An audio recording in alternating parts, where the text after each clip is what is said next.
You're sitting by a fire, 50,000 years ago. Someone next to you stops breathing. No hospital, no phone call, no funeral home to take the body away in an hour. Just you, the fire, and a person who was alive 10 minutes ago. What do you do now? The answer is stranger and older than you think. Today, death is outsourced. Someone dies, and within hours, professionals take over. The body is moved, prepared, refrigerated. Most people alive right now will never actually touch a dead body in their entire life.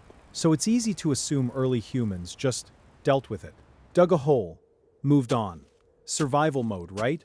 But that's not what the evidence shows.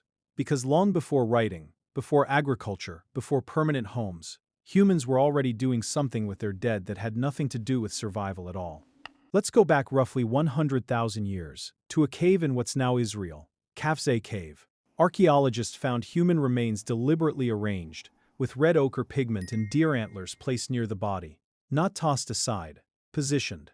That's one of the earliest signs of intentional burial we have, and it means something uncomfortable for how we picture cavemen. These weren't people just trying to survive the next hour. They were already asking, what happens to someone after they stop being a person? And Neanderthals, the ones we spent a century assuming were the dumb cousins of early humans, may have gotten there too. At Shanidar Cave in Iraq, researchers found a Neanderthal skeleton surrounded by clusters of pollen. For decades, this was called the flower burial, the idea being that Neanderthals laid their dead to rest on a bed of wildflowers. Later research pushed back on that exact detail. The pollen might have come from burrowing bees, not mourners. But here's the part that didn't get pushed back. The body itself was still deliberately placed in a shaped pit, faced a specific direction. Even if the flowers are debated, the intention wasn't. Once you get to fully modern humans, the practices get weirder, not less advanced, weirder. In parts of ancient Tibet and Mongolia, the ground was too rocky and frozen to dig a grave, so bodies were taken to mountaintops and left for vultures. It's called sky burial, and it's still practiced today.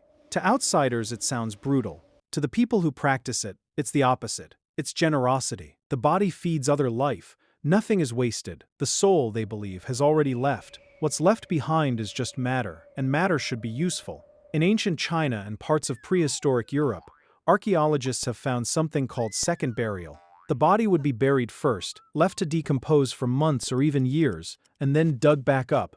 The bones would be cleaned, sometimes painted, and reburied a second time, often in a different, more permanent location. Death wasn't one event, it was a process with stages, and the community was expected to come back and finish it. And in ancient Egypt, of course, the goal was the opposite of decomposition entirely. Mummification could take up to 70 days.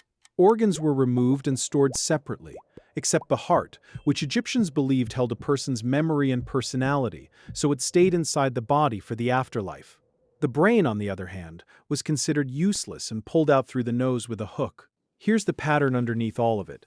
Almost no ancient culture treated death as an ending you just clean up after. It was treated as a transition, one that needed the living to actively participate in, sometimes for months, sometimes for years. Which brings us back to today.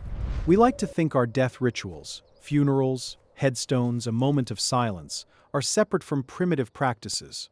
Modern, clean, different, but strip away the specifics, and the instinct is the same one that showed up in that cave in Israel 100,000 years ago.